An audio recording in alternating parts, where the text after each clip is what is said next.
Mr. Speaker, yesterday the Premier sadly was living in an imaginary world when he said the number of people working in Manitoba is at an historic high. Next he'll be saying his popularity is at a historic high. Mr. Speaker, employment in Manitoba has been falling for the last 8 months. The Labour Force survey shows a real employment loss of about 20,000 jobs for Manitobans since July. As far back as June 2010, there was a higher unemployment than March of this year. The Premier is not being realistic about where Manitoba is.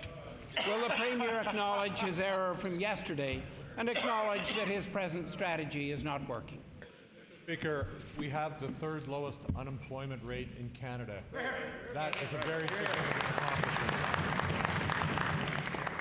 Over the past 5 years, Mr. Speaker, Manitoba average economic growth was second best in Canada, ahead of Saskatchewan and only behind Alberta, Mr. Speaker. Second best average growth over the last 5 years. 25,000 jobs created in the private sector since the 08-09 recession, Mr. Speaker. A program that moves us forward with steady economic growth and good jobs for the future of Manitoba, good jobs for young people in Manitoba. Just this morning, Mr. Speaker, I had the privilege of being in Steinbach, Manitoba. And in Steinbach, Manitoba, we partnered with the Mayor and Council on a $6.9 million infrastructure project which will create good jobs, safer streets, safer roads in Steinbach, Manitoba. Mr. Speaker, a good announcement for that part of Manitoba, a good announcement for all of Manitoba, a $6 billion lift. A $6 billion lift, Mr. Speaker. Mr. Speaker, we're talking about today's employment.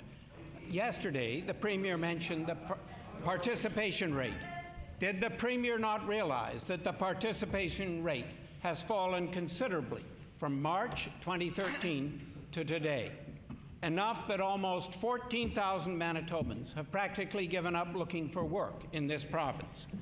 They are discouraged about job prospects because the job situation is not good, as the Canadian Federation of Independent Businesses and many businesses know. With falling employment levels and decreasing participation rate, the situation in Manitoba is worrisome. I ask, what is the Premier's plan to increase the low employment and low participation rate we have today in Manitoba? I commend the member opposite to read the 5-year plan to build a stronger Manitoba. Copies available to everybody in the legislature. That 5-year plan, Mr. Speaker, has very significant employment growth in Manitoba. 58,900 jobs, Mr. Speaker, over the next 5 years. For every dollar invested in infrastructure, $1.16 of return, Mr. Speaker. A $6.3 billion growth in the Manitoba economy, Mr. Speaker. New housing starts, 2,100, Mr. Speaker, and the opportunity, Mr. Speaker, for businesses to acquire $1.4 billion of new equipment and assets in the province of Manitoba. Jobs, assets, economic growth, more training, more opportunities in Manitoba, and the only lamentable part, Mr. Speaker, the member asking the question voted against it, Mr. Speaker. Mr. Speaker, and how many layoffs? Mr. Speaker, when the Premier brought his hydro strategy into his illusion of historic employment grandeur yesterday, he failed to mention that the effect of shutting down 24 hydro offices will have on Manitobans.